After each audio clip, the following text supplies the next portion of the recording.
Hi, this is Cali's Finest, Richard Melendres speaking. How to do yourself. We got a little MG here. It's a it's an older vehicle. A lot of these are hard. It's a 78.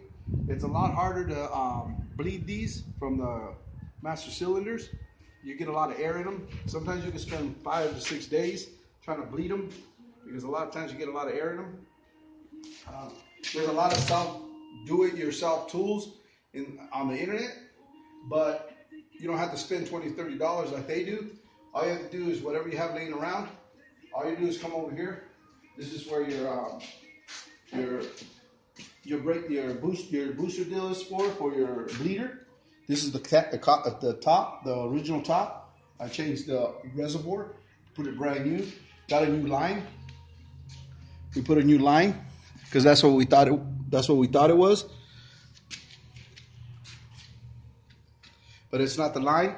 What it was is that it was just harder to bleed. So now, if you come over here, I can show you what to do. You can go to your auto parts store and you can pick up one of these little tops for about $3. Looks just like this one. They're the same.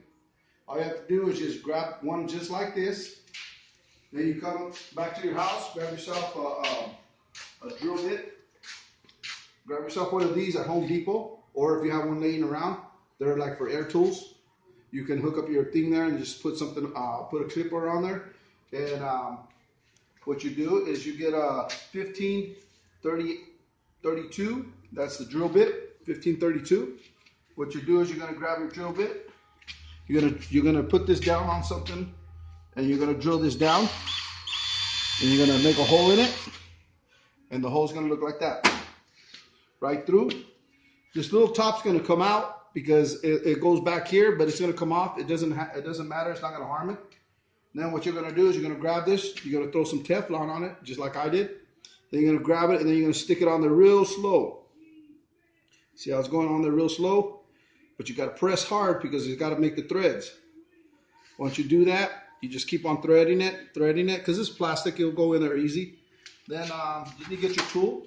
You get a 9/16. You tighten it up like this. And that's it. You put your Teflon and everything on there. That's all you do.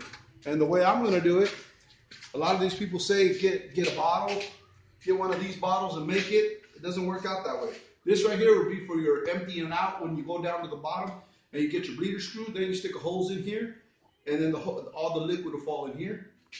But this one right here is easy. You can just get yourself a little small air compressor, grab one of these little handy dandy tools, little air nozzle blower. You can blow things. And if you guys got a kit like this we bought this at Harbor Freight, but I had these for a while. But if you have yourself a little O-ring or something that could go across this, you can put it just like this. And what you can do is when you put this like this, get yourself a hose, and you're gonna put a hose on this side and a hose in this side. And then as soon as you turn your air compressor on, you're gonna go ahead and give it air. You're gonna put this back on your cylinder here, because this matches right onto here, because this is where it comes from. But it's just like this. You're gonna fill this up. Don't forget to fill this up with the fluid. Once you tighten it up, then you're gonna have a hose like this. Then you have your friend down there, and you tell him open up. As soon as he opens up, give it a couple of squirts, and the air starts going through it. Pull it through, and then you keep an eye on this reservoir. Make sure that the fluid's still in there. If there's fluid in there, tell your friend go ahead, close it, and open it back up. Throw some more in there, put this back on, do it again. Tell them to open it, do it again until this hose fills up. As soon as all the bubbles are out, you can tell by seeing this hose here because it's clear, but the hose on yours will be clear down on the bottom. As soon as you don't see no more bubbles, then you have all the air out. Then your clutch will work. But it's easier than trying to build something for $30 to $25, and this is only less than time, because this was only $2 or $3 and everything else was just time. So if you want to do it that way, do it that way. It's easier. This is cheap rig, ready to go.